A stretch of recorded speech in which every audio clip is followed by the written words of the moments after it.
Quiero que abran el libro de la Biblia en Josué, capítulo 1. La palabra de Dios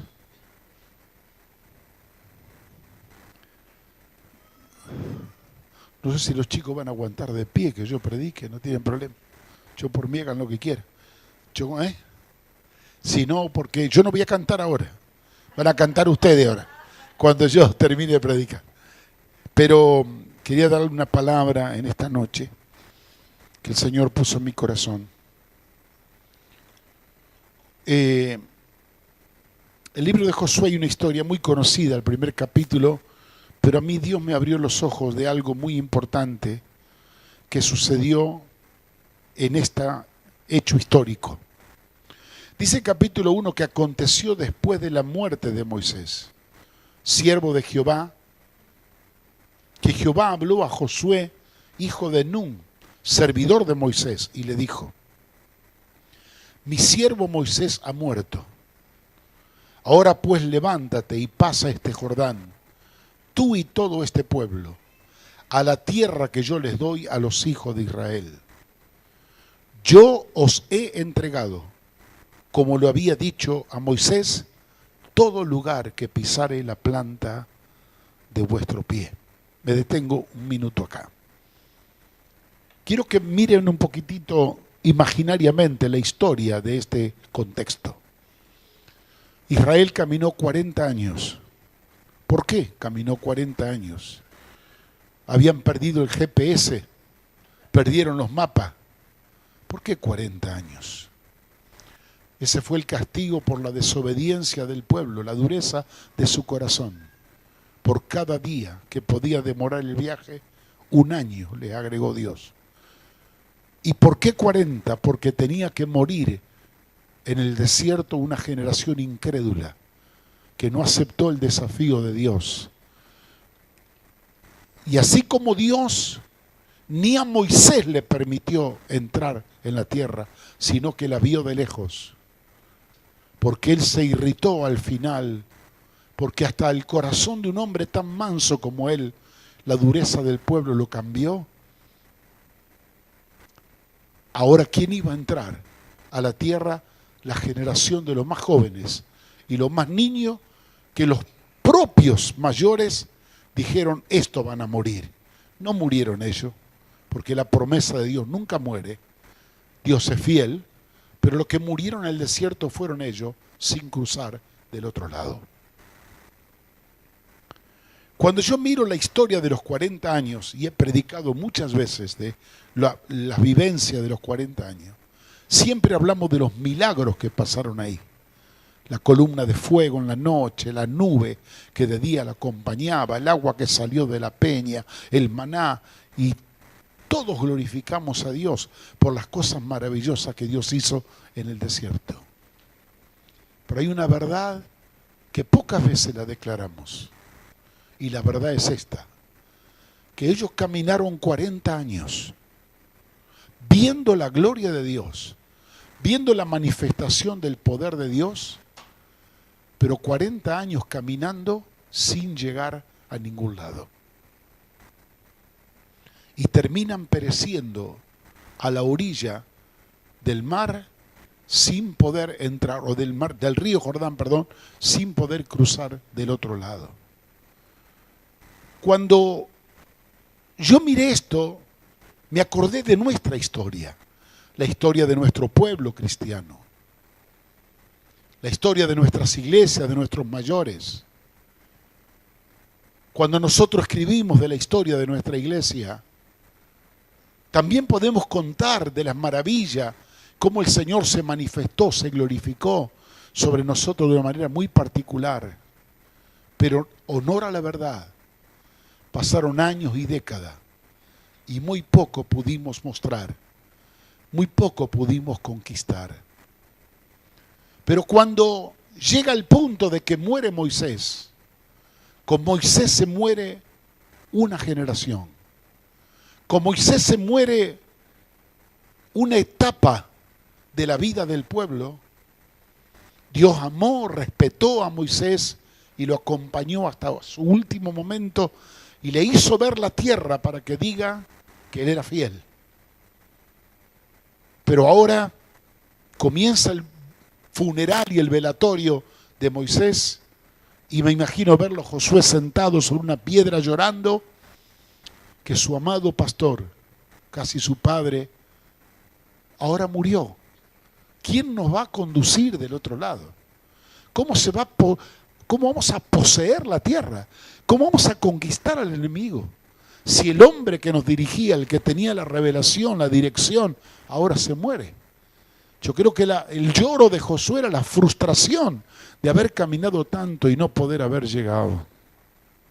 Pero Dios le habla, versículo 2, y le dice: Josué, mi siervo Moisés ha muerto. Punto y coma. ¿Sabe qué es punto y coma? Vamos a hablar de otro tema. No te quedes llorando para siempre. Moisés fue un gran siervo, fue un gran líder, fue un amado de mi corazón, pero su etapa terminó. Y ahora quiero decirte que mi promesa, mi palabra, se va a llevar a cumplimiento. Lo que yo he soñado con el pueblo se va a cumplir. Y aunque esta generación primaria, incrédula y dura de corazón, se quedó vagando en el desierto hasta que murieron, yo levanto una nueva generación que va a entrar y poseer la tierra. Por tal motivo, Josué, ahora levántate, deja de llorar. La muerte de tu pastor, levántate. Y le dice el Señor: levántate ahora y pasa tú este Jordán, y todo el pueblo que está contigo, porque yo se lo voy a dar a todos los hijos de Israel. Entonces, cuando yo leo este texto veo algo interesante. La generación que se levanta con Josué, una generación que iba a tener una marca distinta a la anterior. No iban a ser caminantes sin destino, que caminaron 40 años sin llegar a ningún lado. ¿Sabe que a veces yo noto que la historia de nuestras iglesias es como la calecita? ¿Acá le llaman calecita? También, ¿no? En la calecita de vez en cuando agarraba la sortija y te ganaba una vuelta. De vez en cuando alguno cuenta el testimonio de una sortija que agarró. Pero seguimos dando vuelta, gastando energía y fuerza sin llegar a ningún lado. Y cuando Dios le habla a Josué, le dice: ahora te levantas, olvídate de Moisés, porque quien no se divorcia de su pasado no puede ganar su futuro. Olvídate ya lo que queda atrás y mira adelante. Y yo no voy a hacer de ti, desde el pueblo que viene contigo, otra generación que siga dando vuelta sin llegar a ningún lado, porque hasta aquí los aguanté. Ahora ustedes van a ser una generación cruzadores de río. Van a vencer el obstáculo y la adversidad del río Jordán y van a ir del otro lado. Porque ustedes van a poseer, no van a dar vueltas sin tener ningún fruto, van a llegar y van a tomar por posesión las promesas que yo le di a los hijos de Israel. Cuando salieron 45 años atrás, salieron los 12 espías a observar la tierra, 10 volvieron con palabras negativas y desaliento, solo 2 vinieron con palabras de aliento diciendo: lo que Dios nos dijo es verdad. Entre ellos estaba Josué y también Caleb. Caleb ahora con 85 años de edad no se olvidó de la promesa, no se olvidó de lo que Dios había dicho.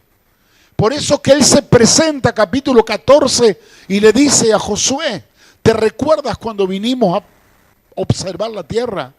Que Dios nos dijo que todo lo que pisáramos con la planta de nuestros pies era nuestro.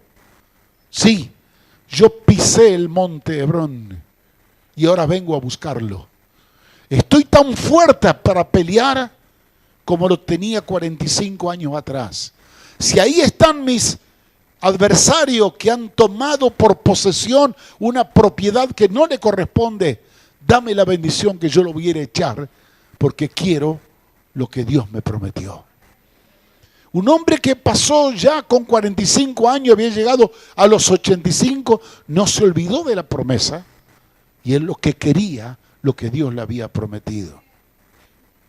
Una de las cosas que Dios me habló, que esta generación no va a ser una generación solamente agresiva, que iba a dejar la rutina de dar vueltas sin fruto, que iba a entrar a un nivel de conquista y de posesión como nunca antes. Las generaciones anteriores vinieron, iban a ser valerosos, conquistadores, pero muy fieles y creyentes a las promesas del Señor, que cuando descubren la realidad, en la revelación de que eso es de ellos, lo van a pelear y lo van a desafiar hasta obtenerlo. Así como dijo el Señor, todo lo que les prometí que pisar en la planta de vuestros pies, eso iba a ser de ustedes. Dios me dijo algo en mi espíritu, que el tiempo ha llegado.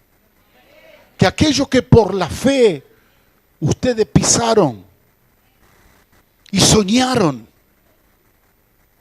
y dijeron, algunos, ¿será posible? Sí que va a ser posible. ¿Cuánto habrán caminado esta ciudad? Los barrios. Habrán orado, habrán levantado las manos en cada lugar o evento mientras caminaban. ¿Cuánto dolor habrán sentido cuando el enemigo hace sus fiestas, sus eventos y el mundo corre detrás de ellos y pareciera que a Dios nadie le escucha? 45 años pasaron, pero Dios estaba allí al lado de aquel que se iba a levantar con una palabra de fe reclamando lo que le correspondía. La hora del reclamo ha llegado. Ahora se va a levantar una generación que no quieren ser más como sus padres y sus abuelos entreteniéndose a jugar el evangelio. Será una generación desafiante que no solo cruzará los ríos sin experiencia alguna, una sola cosa le va a mover. Es que Dios habló y dijo que eso va a ser de ellos, y si es de ellos, lo voy a reclamar, lo queremos tomar.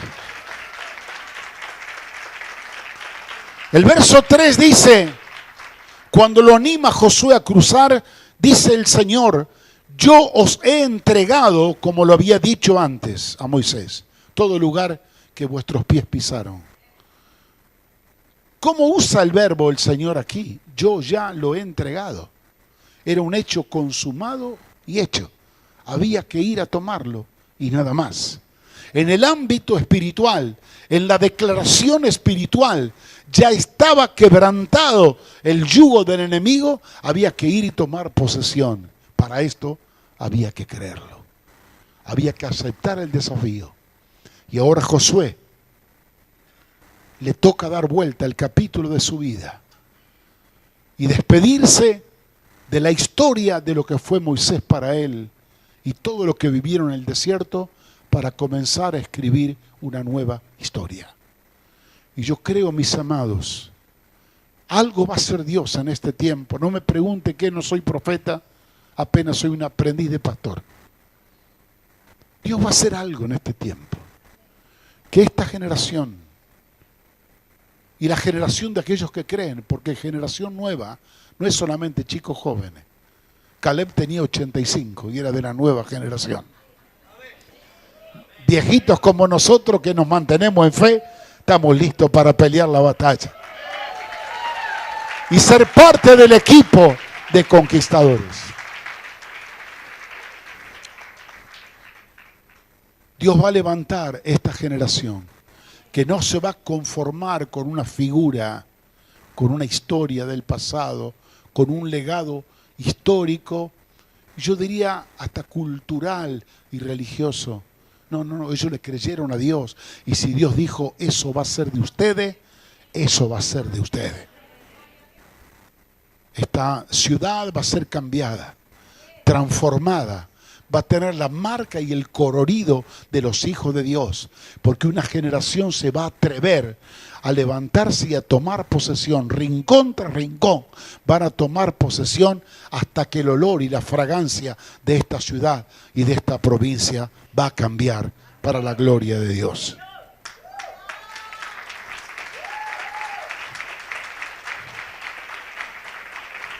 Hay una cosa que me llamó la atención, 3 versículos que aparecen ahí, donde el Señor le pide a Josué en 3 oportunidades una misma cosa.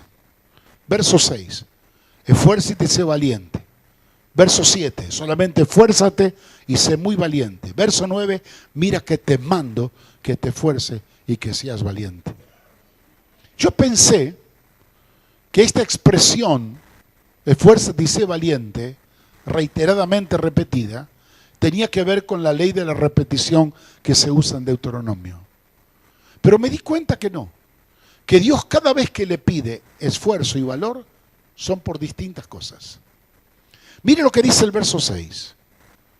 Esfuérzate, Josué, y sé valiente, porque tú repartirás a este pueblo por heredad la tierra que juré a tus padres. Esfuerzo y valor y honestidad para repartir la tierra. ¿Y sabe qué me llamó la atención esto? Porque podemos tomar esta figura, porque esto tenía que repartir en las 12 tribus, pero ¿cómo podemos aplicarlo para nosotros? Yo vengo de un evangelio de la década del 50, 60, cuando comenzó el furor con Gigi Ávila, ¿se acuerdan? Afectó a todas las naciones de Centroamérica. Y nos enseñaron esta expresión: este es un hijo del diablo. Y hablaban así los puertorriqueños: hijo del diablo. Y yo aprendí que todos eran hijos del diablo. Y resulta que teníamos más diablo adentro que afuera. Porque había algunos hermanos que daban mucho que desear. Pero a gente buena que había afuera en mi barrio, compañeros. Pero yo había aprendido que a mí estos son hijos del diablo porque no están con Cristo. Un día el Señor me exhortó y me dijo algo. ¿Cuánta gente son ustedes en la iglesia? Me habló Dios. En ese tiempo éramos 300 personas. Estábamos comenzando recién. Ajá. Ahora, me dijo el Señor estas palabras, me hizo reflexionar en esto. ¿Cuántas veces tenés reuniones y le predicás y le enseñás? 4 veces por semana. Perfecto. Y me dice, cada vez que tú abres la Biblia y predicas y enseñas, estás abriendo los tesoros míos, escondidos, y le estás entregando y repartiendo a la gente. Y yo me hice así, es verdad. Y me dijo, sos un deshonesto. Dije, ¿por qué, Señor? ¿Tú crees que mi hijo murió solamente por los miembros del santuario de fe? ¿O tú crees que solamente mi hijo murió por lo que se llaman cristianos evangélicos? Me dijo el Señor, ¿sabe qué diferencia hay entre vos y un desgraciado que está afuera que tú le llamas hijo del diablo? La única diferencia es que tú sabes, porque alguien te dijo que mi hijo murió por ti para salvarte, pero ellos no lo saben. Tu reparto es deshonesto, me dijo. Estás enriqueciendo cada vez más al mismo pueblo y afuera lo estás dejando que el diablo se lo lleve y se lo coma crudo. Tú te debes esforzar y ser valiente para repartir a todo el pueblo la heredad. Tú te tienes que parar y decirle a la gente que la herencia que yo le he dado en Cristo es para todos. Porque de tal manera amó Dios, no solamente tu iglesia, amó a todo el mundo, para que todo aquel que en él cree no se pierda, mas tenga vida eterna. Si ellos saben del amor que yo le entregué, por causa de Cristo serían salvos. Pero no hay nadie quien le diga. Y tú repartes como quien reparte golosina todos los días a la misma gente. Eso es deshonesto. Es lo mismo que si una herencia es repartida y hay 10 hijos y vienen solo 2 delante del juez y se reparten todo ello, y a ellos que legalmente le corresponde no le dan nada. Ellos tienen la legalidad de ser parte de esta herencia, pero lo desconocen. Por eso te vas a tener que esforzar para hacerle conocer a ellos que también son herederos de ese día mi corazón cambió. Cuando voy por la calle, bajo el vidrio del auto. No le digo más hijo del diablo. Futuro hijo de Dios, te bendigo. Mañana serás un siervo de Dios, una sierva de Dios. El evangelio te alcanza. Ya lo estoy mirando como futuros compañeros míos del ministerio. Que de alguna manera, a través de lo que yo hago, Dios levantará otro. La herencia la vamos a repartir. Pero para ello tenemos que esforzarnos. Por eso decía recién que tenemos que ir a donde está la gente. Porque si nos habituamos a vivir 4 paredes adentro, nunca vamos a alcanzar a la gente con la herencia. Hagamos planes, pidamos diseño al Señor, tomemos idea, usemos los dones y los talentos que tenemos para poder alcanzar a la gente y hacerle conocer la verdad de Dios. La segunda cosa que le pide valor y esfuerzo, verso 7, dice, para cuidar conforme a todo lo que la ley de mi siervo Moisés te mandó.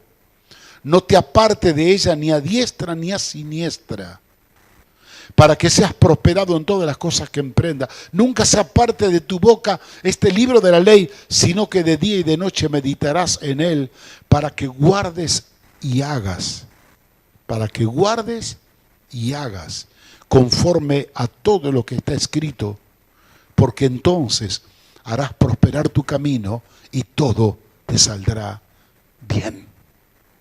¿Sabe que nosotros queremos tener éxito, triunfo, que todo nos vaya bien, que seamos prosperados en las cosas que emprenda, al margen de la obediencia de la palabra? La palabra no puede ser cambiada. La palabra de Dios no puede ser negociada. La mentira es mentira. El pecado es pecado, como predicaba la pastora esta tarde. La verdad es la verdad. Ahora, cuando tú te levantas con la verdad de la palabra, porque Dios dice así, se te van a levantar los enemigos, tremendamente. En estos días estoy escuchando testimonio de hermanos aún jóvenes que se han atrevido a decir en la facultad o en la escuela secundaria, han ido con un pañuelito celeste y se le han levantado la familia de los verdes y lo han insultado, lo han vituperado, le han escrachado con barbaridades. Hay que esforzarse y ser valiente para vivir de acuerdo a la palabra de Dios. Ustedes crean y hagan lo que quieran, pero yo y mi casa serviremos a Jehová. Nosotros vamos a obedecer a Dios y no a los hombres. Nosotros estamos en contra de esto. Ahora hay que tener valor y coraje para pararse en ámbitos de escolares, de fábrica, y decir, no, ustedes roban y sienten que están bien. Yo no voy a robar porque la Biblia me dice que no debo que tocar lo que es mío. La bendición va a venir si yo soy obediente y no si soy infiel. Pararse y hacer de acuerdo a lo que la palabra de Dios dice, o vivir de acuerdo a lo que la palabra nos enseña, hay que ser esforzado y valiente. De lo contrario, nos lleva a la correntada. Y somos parte de la misma correntada, pero con un título evangélico. Hablamos como el mundo, caminamos como el mundo, hacemos las mismas cosas del mundo, pero yo soy diferente. Vos te vas a misa, vos no vas a ningún lado y yo voy a la iglesia evangélica. La diferencia la debemos marcar en los hechos, mostrando que somos verdaderamente hijos de Dios. La tercera cosa que pide esfuerzo y valor, dice el verso 9, mira que te mando, que te esfuerces y que seas valiente. Es una orden imperativa. No temas ni desmayes. Cuando yo leo esta palabra, no temas ni desmayes, mira que te mando que te esfuerces y seas valiente, estoy viendo dos cosas aquí, dos gigantes, que el temor y el desaliento se pueden levantar. Por eso el Señor le dijo, no temas ni desmayes. Porque estos dos gigantes son enemigos que se van a levantar en el transcurso del caminar del pueblo de Dios, que va derecho a la conquista. El temor por lo desconocido. El desánimo por pasar tiempo y no poder obtenerlo y conquistarlo.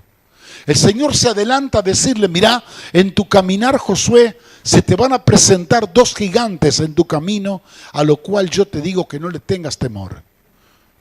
Ni al temor ni al desaliento. Que no te achiques. ¿Por qué? Dice el verso 9. Porque yo estaré contigo donde quiera que tú vayas. Y hermanos, yo sé que muchas veces en el caminar de Dios nos enfrentamos a esta realidad.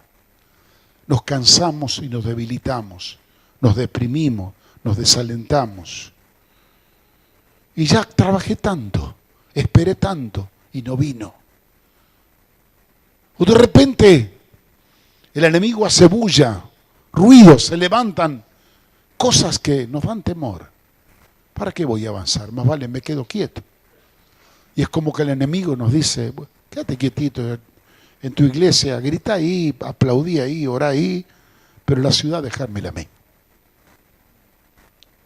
No temas ni desmayes, porque yo estoy contigo donde quiera que vayas.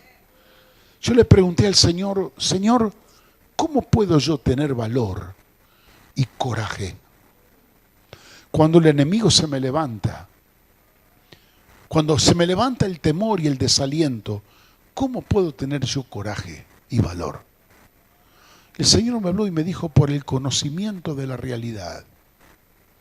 ¿Y cómo es eso? ¿Cómo se come el conocimiento de la realidad? El Señor me dijo, verso 5 del mismo capítulo, ahí está el conocimiento de la realidad. Dice el verso 5, cuando Dios lo llama a Josué, nadie te podrá hacer frente. En todos los días de tu vida, como estuve con Moisés, estaré contigo, no te dejaré ni te desampararé. Si se levantaban los gigantes para amedrentarlo, él tenía que acordarse de esta palabra. Nadie te podrá hacer frente. Del mismo modo que estuve con Moisés, estaré contigo. Yo no te voy a dejar, ni te voy a desamparar. Como dice el Salmo, aunque no me vea, yo seré tu sombra a tu mano derecha.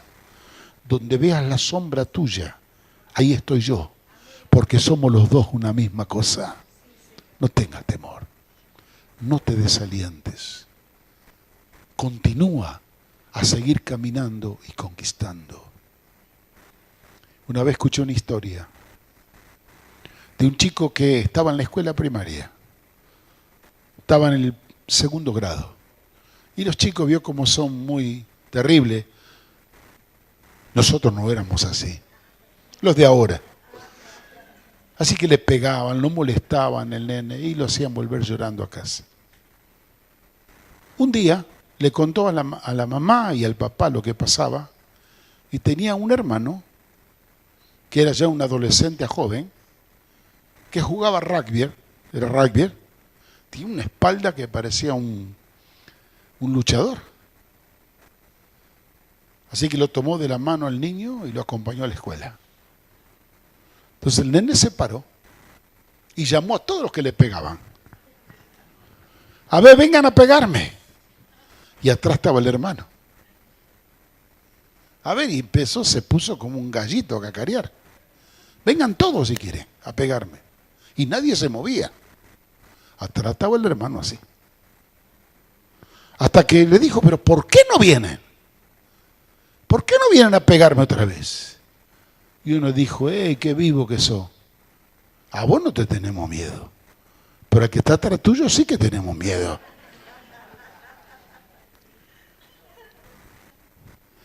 ¿Y sabe qué te está diciendo el Señor? Como estuve con Moisés, estaré contigo. No te dejaré ni te desampararé. Y aunque se levante como río y el enemigo levante bandera y te pienses que estás solo en la lucha, detrás tuyo está el grande, que cuando el enemigo te mire no te va a ver a ti, va a ver al grande que está atrás nuestro, que dijo que no nos dejará ni tampoco nos desamparará.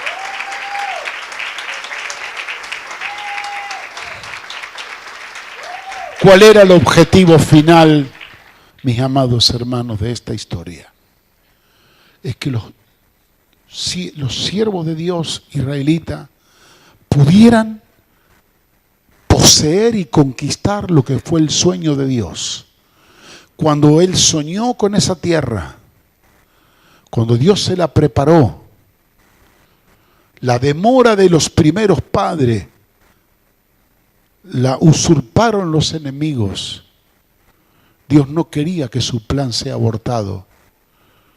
Cuando Dios soñó con mi país, Argentina, y cuando soñó con esta tierra correntina y con esta ciudad, Dios no la soñó para que el enemigo haga los daños que está haciendo.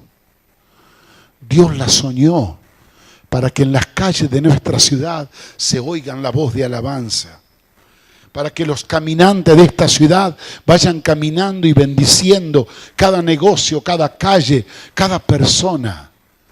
Que de esta ciudad se levante una atmósfera sacrificial, como decía el pastor recién, dando gloria y alabanza al que vive, al que nos redimió y al que nos salvó. Que los aires sean purificados, que las nubes negras desaparezcan y el sol de justicia brille. Eso es lo que soñó Dios. Si nosotros, la generación mayor, perdimos la oportunidad, le hablo a la generación nueva: no pierdan ustedes la oportunidad. No sigan el mal ejemplo nuestro, que andamos peleando con otras iglesias, compitiendo a ver quién era más grande, quién era mejor, más lindo, quién hacía más ruido. Somos todos una gran familia. El sábado tuve una convención de un apóstol amigo mío de Rosario y yo estaba felicitándole el trabajo que estaban haciendo y le dije: cuánto me alegro de verlo crecer a ustedes como están creciendo. ¿Y por qué me gozo? Porque todos estamos jugando en el mismo equipo. Porque Israel se caracterizaba porque cada tribu tenía su identidad, su nombre, su forma de ser, y eran fieles a las tribus. Pero había una ocasión cuando las tribus se confundían en uno. Era cada vez que adoraban y alababan a Dios y cada vez que salían a la guerra. Cuando adoraban a Dios y salían a la guerra, no eran las tribus fulana de tal, era el pueblo de Israel que salía a pelear la batalla y adorar al Señor. Nosotros somos tribus, pequeñas tribus en nuestra ciudad, que tenemos nuestra identidad, y está bien que cada uno respetemos la voz de nuestros pastores y de nuestros líderes. Pero eso no nos tiene que hacer tan exclusivistas, porque cuando se trata de salir a la guerra contra el reino de las tinieblas, cuando se trata de adorar a Dios, perdemos nuestra identidad y somos un solo pueblo que estamos glorificando y alabando el nombre de nuestro Dios. Amada iglesia correntina, Dios hoy comienza un nuevo día. Créalo de todo corazón. El solo entendimiento de capturar esa idea que Dios tiene más que hacer varias congregaciones, que Dios quiere tomar el dominio, el control, el gobierno y el liderazgo de esta ciudad, eso nos va a despertar a ser parte de esa generación como la de Josué, que vamos a cruzar los ríos. Como lo hicieron los antiguos, vamos a ver el milagro de abrirse las aguas y pasaremos del otro lado a conquistar lo que nos corresponde. Pastores harán la suya, el pueblo hará la suya, pero unámonos como un solo hombre para avanzar en el plan y en el propósito de Dios. Amén, hermanos.